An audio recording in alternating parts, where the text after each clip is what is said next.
हैं, परिवार के अन्य सदस्य वहां पर मौजूद हैं, प्रधानमंत्री के भाई वहां पर मौजूद हैं। ये सीधे दृश्य इस वक्त हम गांधीनगर से आपको दिखा रहे हैं कि हिंदू रीति रिवाज के अनुसार जब अंतिम संस्कार किया जाता है तो अंतिम संस्कार करने से पहले शव को नहलाया जाता है, शव पे लेपन किया जाता है और ये आप देख सकते हैं, ये हिंदू सनातन रीति रिवाज के अनुसार अंतिम संस्कार की जो परंपरा है वो प्रधानमंत्री नरेंद्र मोदी इस वक्त निभा रहे हैं।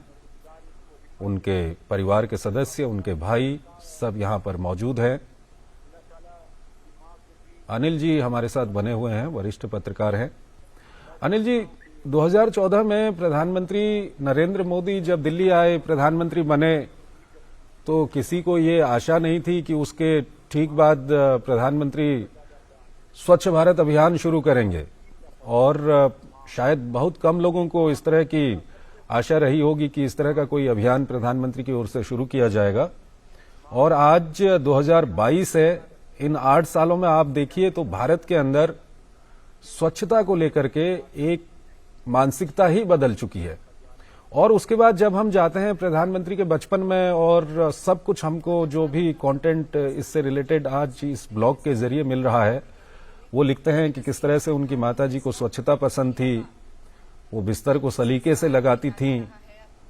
तो ये जो सीख है स्वच्छता की, जो बचपन में अपनी माताजी से उन्होंने सीखी और जब उनको मौका मिला, वो देश के सर्वोच्च पद पर आसीन हुए, तो उन्होंने इस सीख को देशवासियों के सामने भी रखा। अनिल जी, देखिए, स्वच्छता के मार्ग में सबसे बड़ी बाधा जो मल फिर कूड़े के बारे में लेकर किया गया और इसका प्रभाव हुआ है काफी। मैं ये तो नहीं कह सकता कि 100% लोग शुद्धता के प्रति अपने कर्तव्य का निर्वाह कर रहे हैं। सरकार के सहयोग में ऐसा है, तो अपनी माँ से उन्हें ये परिश्रम की जो प्रेरणा मिली है। ठीक है अनिल जी, इस बात को हम जारी रखेंगे। फिलहाल ये सीधे दृश्य हम आपको दिखा रहे हैं, शव को अग्नि को समर्पित इस वक्त किया जा रहा है। प्रधानमंत्री नरेंद्र मोदी और उनके भाई, आप देख सकते हैं ये सीधे दृश्य, पार्थिव शरीर को अग्नि को समर्पित किया जा रहा है। और हिंदू सनातन परंपरा, हिंदू रीति रिवाजों में मनुष्य अपने अंतिम वक्त पर, जो कहा जाता है कि पंच महाभूतों से ये शरीर बना हुआ है, और अपने अंतिम वक्त पर मनुष्य उन्हीं पंच महाभूतों में समा जाता है। ये वो दृश्य हम आपको दिखा रहे हैं जब पार्थिव शरीर को अग्नि को समर्पित किया जा रहा है। प्रधानमंत्री नरेंद्र मोदी और उनके भाई जो वहां पर मौजूद हैं, उनकी ओर से मुखाग्नि दी गई है और अब ये चिता को आग दे दी गई है। हिंदू सनातन परंपरा के अनुसार पंच महाभूतों से बना हुआ ये शरीर अंत में उन्हीं पंच महाभूतों में समा जाता है। ये दृश्य आप देख रहे हैं, वो हीराबेन जिनकी तस्वीरें जब से प्रधानमंत्री नरेंद्र मोदी देश के प्रधानमंत्री बने हैं, उनकी तस्वीरें, उनके दृश्य लगातार देश और दुनिया के सामने आते रहे हैं। कई तरह से वो दृश्य आए। 100 साल की उनकी जिंदगी, हाल ही में उन्होंने अपना 100वां जन्मदिन मनाया, लेकिन अपने अंतिम पल तक वो सक्रिय रहीं।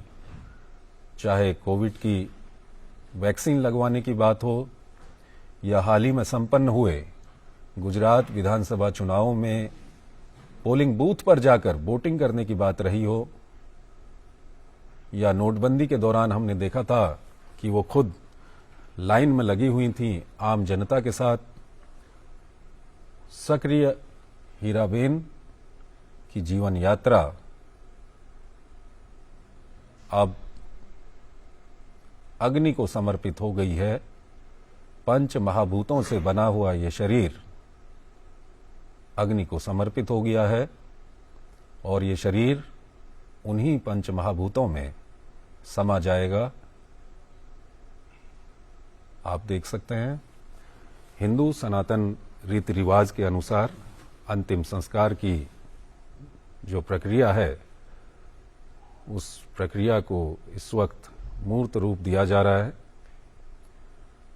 हीराबेन के बेटों के द्वारा मुखाग्नि दी गई है।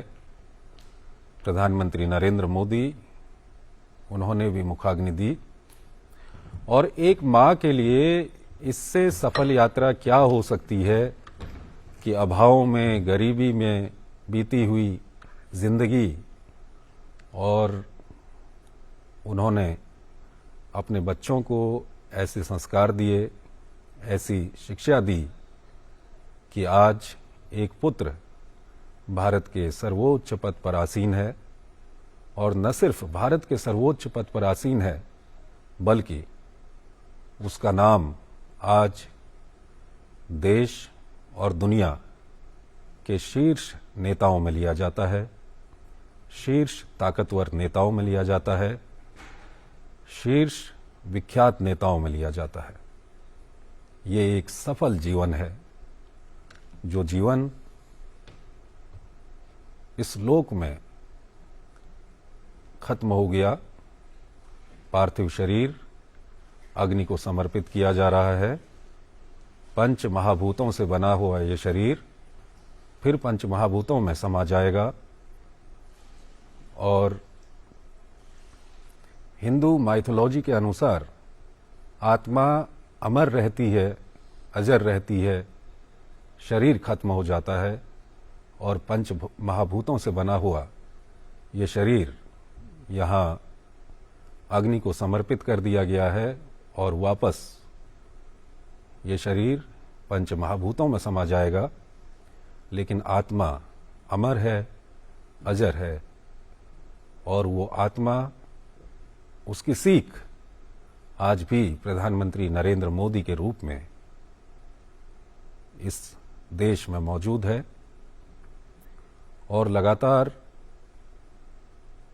वो जिंदगी जिसने अपने जीवन का एक बड़ा हिस्सा संघर्षों में जिया, अभाव में जिया, गरीबी में जिया, लेकिन ईमानदारी के साथ जिया, स्वाभिमान के साथ जिया, मेहनत के साथ जिया, वो सीख जो उन्होंने अपने परिवार को दी, अपने परिवार के सदस्यों को दी, और वो सीख जो प्रधानमंत्री नरेंद्र मोदी के रूप में आज हम लोगों के सामने है। और लगातार हम उस ब्लॉग की बात कर रहे हैं जो प्रधानमंत्री ने अभी कुछ ही महीनों पहले हीराबेन के 100 साल पूरे होने पर, उनके 100वें जन्मदिन पर लिखा था। उस ब्लॉग में लिखा गया है कि किस तरह से वो अभाव भरी जिंदगी में भी स्वाभिमान के साथ जीती थीं, स्वच्छता का जीवन जीती थीं, पक्षियों के लिए, जानवरों के लिए किस तरह से वो खाना रखती थीं, और साथ ही साथ कोई स्वच्छता कर्मी, कोई सफाई कर्मी उनके घर के पास आकर सफाई करता था तो उसको भी पूरी इज्जत देती थीं, और उस स्वच्छता कर्मी को पता होता था कि इसी घर में उनको चाय मिलेगी।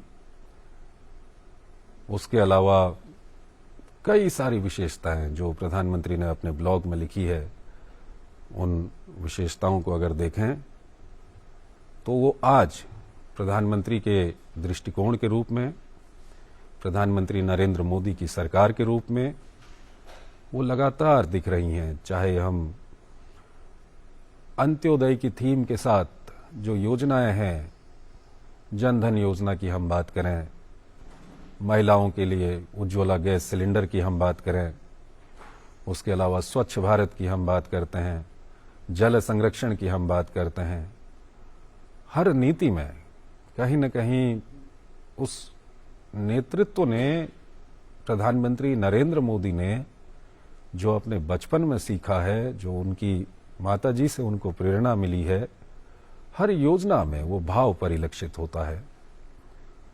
और जैसा कि अभी हम उस ब्लॉग के हिस्से को भी आपको पढ़कर सुना रहे थे,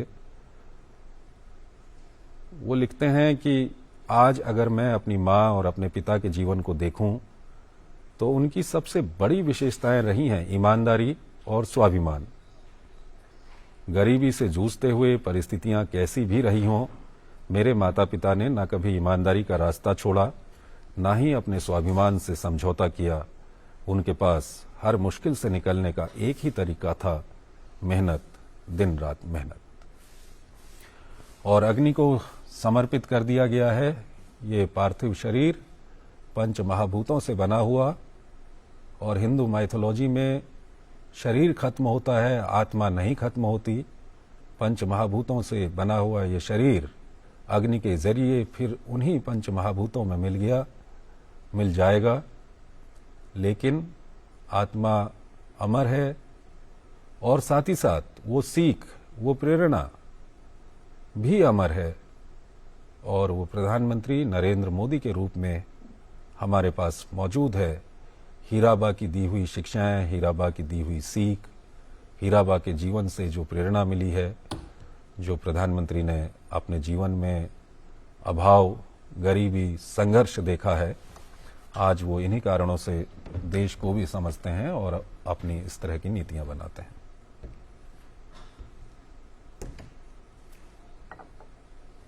अनिल बंसल हमारे साथ लगातार बने हुए हैं। अनिल जी, पंच महाभूतों से बना हुआ ये शरीर वापस पंच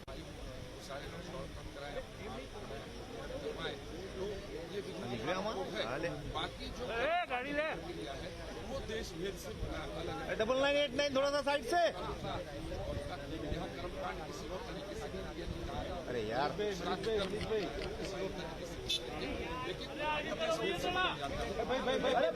अरे भाई साहब आप सिक्योरिटी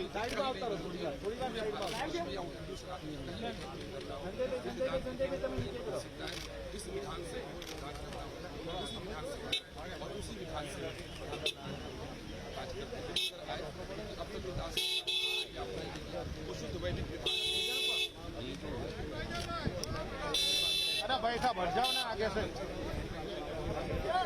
भाई बापू भाई ना पाले फिर बचता रहो इन देवी होए। अरे यार हमको अरे थोड़ा आगे जा रही भाई यार।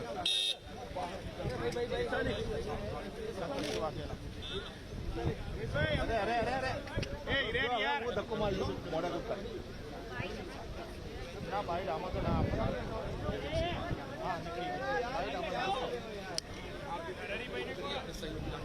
अरे भाई साहब आप अंदर आ जाइए ना। नहीं आप अरे भाई साहब थोड़ा सा हाथ नीचे रखिए आप और अंदर आ जाइए ना। बाहर क्यों खड़े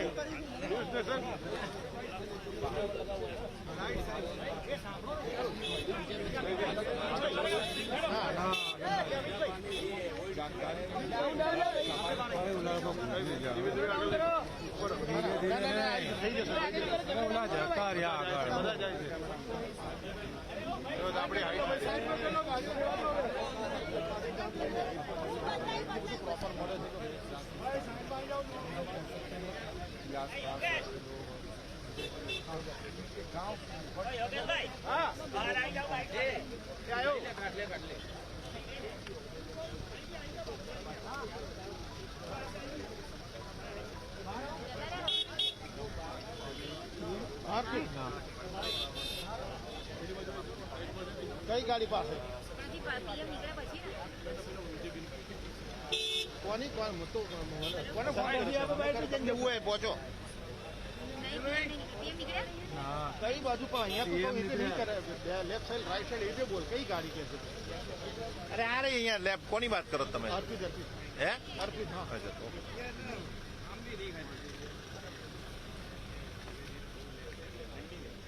ओके ओके ओके अरे इसी तो नहीं निकल फिक्स થઈ ગયો છે ફ્રેમ લાઈવ કપાય છે હા લાઈવ કપાય છે લાઈવ કપાય બૂમો પાડશે પૂછી લેજે ફ્રી કરે તો પછી આવું હા કા તો પછી બીજો કેમેરા મને બોલે એટલે વિપુલ ભાઈ ના બોલે મયુર બહાર છે મયુર ભાઈ અને હા એ જ ને હવે ફ્રેમ લાઈવ કપાય છે ને ફ્રી પાસે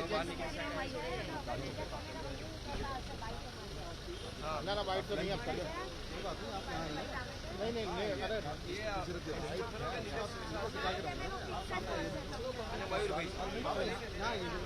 अरे आगे मत जाना आप यूँ उठाओ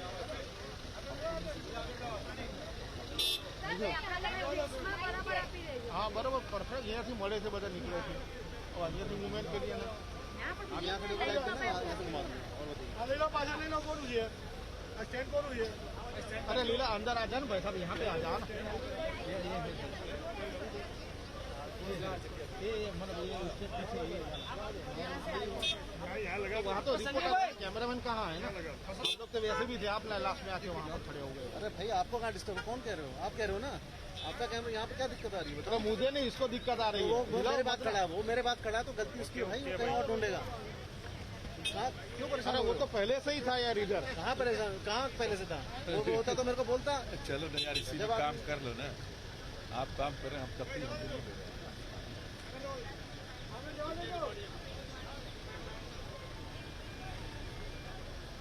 गई और उनसे आशीर्वाद मांगा।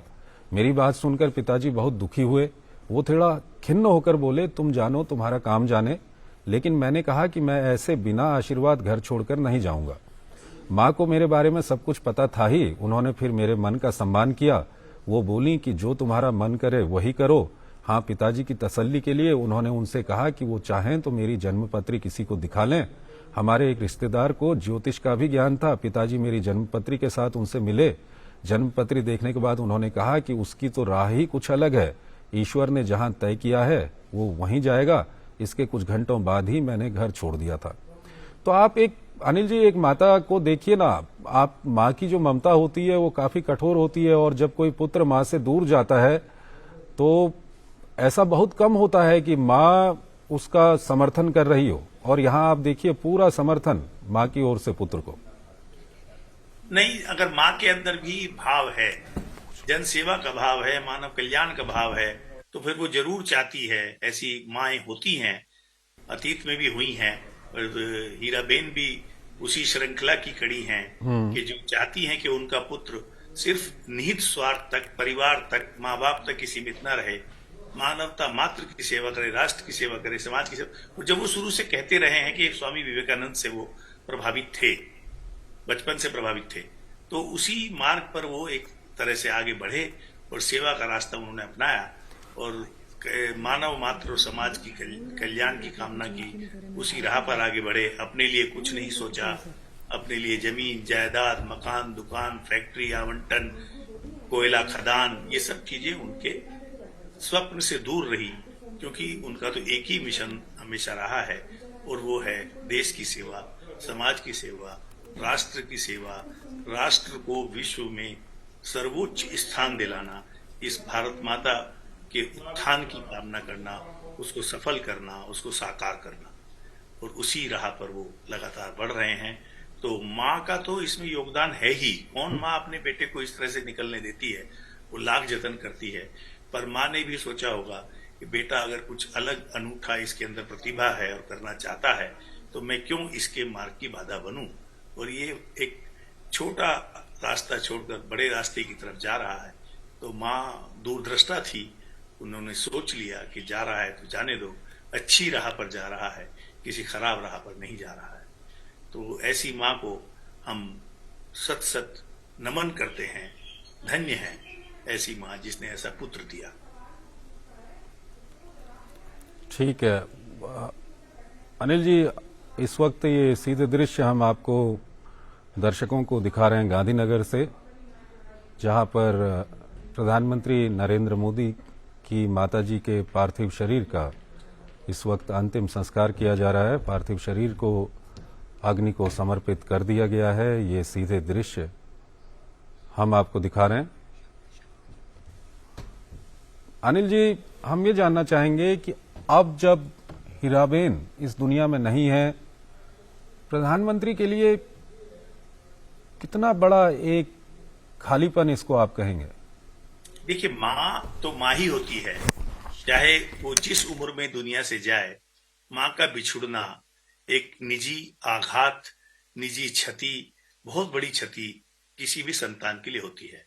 और जो हमारे प्रधानमंत्री हैं वो तो हमेशा कहते रहे हैं कि उनके जीवन निर्माण में तो सबसे बड़ा योगदान उनकी माँ का ही रहा है, उनकी प्रेरणा स्रोत रही हैं, और वो कुछ उनसे मांगती नहीं थी। जब वो जन्मदिन पर भी जाते थे तो अपनी जो उनकी जमा पूंजी जो उन्होंने रखी होगी उसमें से 11 रुपए या 51 रुपया 101 रुपया प्रधानमंत्री को देती थी, और इस तरह का उनका एक भावपूर्ण रिश्ता था। तो प्रधानमंत्री मुझे लगता है कि अब और ज्यादा दृढ़ निश्चय के साथ, और ज्यादा संकल्प के साथ, और ज्यादा ऊंचे इरादों के साथ जो माँ के दिखाए रास्ते पर और आगे तेजी से बढ़ेंगे, और दृढ़ता के साथ जो लोगों की अपेक्षाएं हैं, जो देश की आवश्यकताएं हैं, जो विश्व में भारत का गौरव बढ़ाने की जरूरतें हैं, उन पर और ज्यादा फोकस करेंगे। मुझे लगता है उसमें वो, अभी भी हम लोग सोचते ही हैं कि ये कितने घंटे काम करते हैं, 18 घंटे करते हैं, 20 घंटे करते हैं, सोते हैं कि नहीं सोते हैं, और क्या ये जड़ी बूटी लेते हैं कि इनके चेहरे पर हमेशा तेज होता है। वो हालांकि कहते भी हैं कि वो नियमित रूप से योग करते हैं और संतुलित और संयमित आहार लेते हैं, पर कहीं ना कहीं एक इच्छा शक्ति है, जो आपने कहा स्वाभिमान है, इच्छा शक्ति है, और कई बार ईश्वर आपको प्रेरित करता है, वो शक्ति देता है कि और जो अच्छी राह पर चल रहा है वो और ज्यादा समय तक और ज्यादा गति से उस राह पर चलता जाए, सबका कल्याण करता जाए, सबके हितों के बारे में सोचता जाए, न्यायिक व्यवस्था देता जाए लोगों को। ये मुझे लगता है प्रधानमंत्री अब और ज्यादा दृढ़ता के साथ और अटल विश्वास के साथ और निश्चय के साथ अपने इस मिशन को आगे बढ़ाएंगे। अपनी माँ की जो उनसे अपेक्षाएं थी उन्होंने उनको पूरा किया है, और भी पूरा करेंगे, और एक अच्छा महसूस करेंगे, सुकून महसूस करेंगे कि माँ ने मुझसे जो अपेक्षाएं की थी, जब मैं घर छोड़कर निकला था तो मैंने माँ को निराश नहीं किया, मैंने माँ की अपेक्षाओं कल्पनाओं को मूर्त रूप देने में कोई कसर बकाया नहीं छोड़ी। मुझे लगता है वो कोई इससे, ये उनके लिए आघात है, पर इससे वो उबर जाएंगे और ज्यादा प्रेरणा लेते हुए अपने रास्ते पर दृढ़ता के साथ आगे अपना संघर्ष जारी रखते ही रहेंगे। मुझे इसमें कोई संदेह नहीं है। माध्यम से अभी दर्शकों को दिखा रहे हैं, ये दृश्य काफी भावपूर्ण है। ये एक ऐसा क्षण होता है जो हर किसी के जीवन में आता है, और खास तौर पर इस वक्त जो आप महसूस कर पा रहे होते हैं उसे शब्दों में बयां करना बहुत बहुत मुश्किल होता है। और आंखों से हम देख पा रहे हैं कि किस तरह से प्रधानमंत्री के लिए ये पल भले ही बेहद कठिन हो, लेकिन जिस सोच, जिस तप, जिस योग, जिस कर्तव्य निष्ठा के साथ उन्हें बड़ा किया गया है, उसका प्रतिबिंब हम लगातार देख पा रहे हैं। और जैसा कि हमेशा कहा जाता है, आत्मा अजर है, अमर है, ना शस्त्र से काट सकता है, ना पानी से गला सकता है। और सबसे अहम बात यहाँ पर यह है अनिल जी कि हमेशा ये कहा जाता था, हम बचपन में सुनते आए हैं कि जो व्यक्ति पंच तत्व में विलीन हो जाता है वो एक तारा बन जाता है, और ऊपर से आपके उस हर कृत्य को देखता है, जिसे देख कर उसे सुख की अनुभूति होती है, जिसका जिक्र आप कर रहे हैं कि जिस कार्य और कर्तव्य पथ पर प्रधानमंत्री चल पड़े हैं आज, जिसे वो पूरा करेंगे आने वाले वर्षों में, कहीं ना कहीं इससे जो उनकी माताजी है उनकी आत्मा को शांति अवश्य मिलती हुई। आत्मा मरती नहीं है जी, वो निश्चित रूप से उनकी माँ स्वर्ग से भी ये एक संतोष महसूस करेंगी कि जिस राह पर मैंने बेटे को चलाया था वो उससे तनिक भी भटका नहीं, बल्कि मेरी अपेक्षाओं से कहीं अधिक उसने मेरी इच्छाओं को, अपेक्षाओं को, मेरी कामनाओं को, मेरी जो अभिलाषाएं थी उनको पूरा किया, और मानव मात्र की, समाज की सेवा में अपना जीवन लगाया। न्यायपूर्ण व्यवस्था के बारे में सोचा, अभावग्रस्त लोगों के बारे में सोचा, दीन दुखियों की चिंता की, और यही लोकतंत्र की एक सबसे बड़ी गारंटी होती है जो कोई नेता अपनी जनता को दे सकता है, जिसके बारे में वो निरंतर सोचते हैं, उसको योजनाएं बनाते हैं, लागू करते हैं, फिर उनके क्रियान्वयन की निगरानी करते हैं, और फिर परिणाम को भी अपने सामने पाकर संतोष महसूस करते हैं। अनिल जी, क्योंकि जिन दृश्यों को हम दिखा रहे हैं ये भावपूर्ण तो हैं ही, साथ ही साथ इस वक्त बहुत सी भाव प्रधानमंत्री के मन में चल रहे होंगे, क्योंकि जिस तरह के व्यक्तित्व को हीराबा ने गढ़ा उसका प्रतिबिंब हम आज देख पा रहे हैं, तो बहुत कुछ उनको याद आ रहा होगा अपने बचपन से जुड़ा हुआ। हालांकि कई बातें उन्होंने अपने ब्लॉग में भी साझा की हैं, लेकिन वो पहला स्पर्श, वो पहला खाना खिलाना, किस तरह से उन्हें उनके इस विचार पर विश्वास था कि अगर वो घर छोड़कर जाना चाहते हैं तो कुछ अलग सोचा है ईश्वर ने उनके लिए, ये सब उनको स्मरण हो रहा होगा। और इसीलिए कहा जाता है कि सभी रिश्ते एक तरफ, और जो एक बच्चे का माँ से रिश्ता होता है क्योंकि वो नाल से जुड़ा होता है, वो सर्वोपरि, सर्वोच्च और सबसे उसका एहसास ही अलहदा है। हम सब जानते हैं माँ की ममता का कोई दूसरा सानी नहीं होता। माँ खुद अभाव में रहकर अपनी संतान को रात भर जागती है, उसको उसके मलमूत्र को साफ करती है, सब कुछ करती है, क्या अपना उसको दूध पिलाती है, खुद अभाव में रहती है। तो दूसरी ये तो सब माएं करती हैं, पर हीराबेन ने जो संस्कार दिए नरेंद्र मोदी जी को कि अपने परिवार के बारे में नहीं सोचना है, हमने अभाव में जीवन जिया है, तो जो हम जैसे हजारों लाखों करोड़ों लोग अभाव का जीवन जी रहे हैं उनके बारे में सोचना है, सबको अपना परिवार मानना है। तब देखिए आप 14 साल मुख्यमंत्री, 13 साल मुख्यमंत्री रहे, 8 साल से प्रधानमंत्री हैं। माँ ने तो कभी नहीं उन पर कोई दबाव नहीं बनाया कि मुझे भी सुख सुविधाएं चाहिए। प्रधानमंत्री के लिए क्या सुख सुविधाएं संभव नहीं होती, मुख्यमंत्री के लिए क्या सुख सुविधाएं संभव नहीं होती। उन्होंने तो कोई नौकर चाकर, सिक्योरिटी गार्ड, कोई किसी तरह की कामना कल्पना नहीं की। सब जानते हैं प्रधानमंत्री के परिवार को हर सदस्य के लिए एसपीजी सुरक्षा की कानूनी व्यवस्था है, उसमें कोई दुरुपयोग नहीं है। लेकिन उन्होंने कभी, मैं उनके बड़े भाई के घर गया था 2016 में, वहां एक नौकर तक नहीं था घर में काम करने वाला। सोम भाई की पत्नी ने हमको चाय बनाई, पकौड़ी खिलाई बना के अपने हाथ से 3-4 बजे शाम को। ये जो आप बात कह रहे हैं ना अनिल जी, ये जो बात कह रहे हैं ये काफी अहम है, क्योंकि किस तरह से सादगी और उच्च विचार के साथ जीवन जीने की जो कला हीराबेन ने सिखाई वो हमने सभी में देखी। जिस तरह से आप बता रहे हैं उनके जो बड़े भाई हैं, आपने उनके जीवन का भी जिक्र किया, हम प्रधानमंत्री को खुद देखते हैं। हमें आज भी याद है कि जिस वक्त प्रगति मैदान के टनल का उद्घाटन किया गया था, वहां पर जरा सा कचरा पड़ा था तो प्रधानमंत्री ने खुद अपने हाथों से उठाया। यानी कि जिस सादगी, जिस उच्च विचार का हम जिक्र कर रहे हैं, वो उनको उनकी माताजी से प्राप्त हुआ, और लेश मात्र भी घमंड नहीं था उनमें। वो हमेशा से ये कहती रही कि मैं सिर्फ निमित्त मात्र हूं, और ये कहना अपने आप में उनको और उच्च पदवी और उच्च स्थान देता है किसी की भी नजर में। देखिए, उनके किसी परिवार के सदस्य ने, किसी माँ, भाई, बहन, किसी ने किसी सरकारी सुविधा के बारे में सोचा ही नहीं। जो अपना जिस तरह का जीवन जी रहे थे उसी तरह का जीते रहे। और खुद प्रधानमंत्री जी ने भी अपने लिए कि उनको कोई धन संग्रह करना है, कोई जमीन जायदाद इकट्ठी करनी है, कोई खान का पट्टा लेना है, कुछ और करना है, कोई फैक्ट्री में हिस्सेदारी करनी है, ये सब उनकी कल्पना से परे की चीजें थी। उन्होंने हमेशा माँ ने जो संस्कार दिया कि मानवता की सेवा करनी है, गरीबों की, दीन दुखियों की सेवा करनी है, बड़ा काम करना है। विवेकानंद उनके प्रेरणा स्रोत रहे हैं प्रधानमंत्री जी के, माँ की प्रेरणा रही है, उस देश को स्वच्छ भारत बनाना है। तो ये कितना बड़ा मिशन था कि कितने शौचालय, करोड़ों शौचालय देश में बनाए गए, क्योंकि हम जानते थे कि जो बीमारी फैलती है उसमें एक बड़ा कारण गंदगी का भी होता है। और ये सब बड़ा मिशन उन्होंने सोचा। अनिल जी, आप हमारे साथ बने रहिएगा। हमारे साथ हमारे वरिष्ठ सहयोगी अशोक श्रीवास्तव जी जुड़े हुए हैं। अशोक जी, ये जो तस्वीरें हम अभी देख पा रहे हैं, बेटे के लिए काफी दुखद क्षण, और ये एक ऐसा पल है जिसमें कई तरह की भावनाएं उमड़ती हैं। जिस तरह से उनकी माताजी ने बड़े ही साफ शब्दों में कहा था, काम करो बुद्धि से, जीवन जियो शुद्धि से, और जिस तरह का जीवन वो जी कर गई हैं वो सबके लिए प्रेरणा। अशोक जी,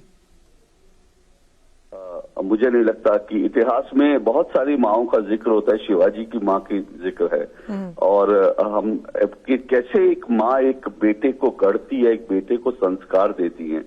एक माँ सबसे बड़ी गुरु होती है, क्योंकि पहली जो पाठशाला है किसी भी बच्चे की वो उसके घर में लगती है, और माँ जो है उनकी सबसे बड़ी शिक्षक होती है। आप देखिए कि मुझे नहीं मालूम इतिहास में हीराबा को कैसे याद रखा जाएगा, लेकिन मैं ये मानता हूँ, आज सुबह सारी चीजें जब स्मरण कर रहा था तो मुझे लगा कि इससे बड़ा प्रेरणादायी जीवन क्या हो सकता है।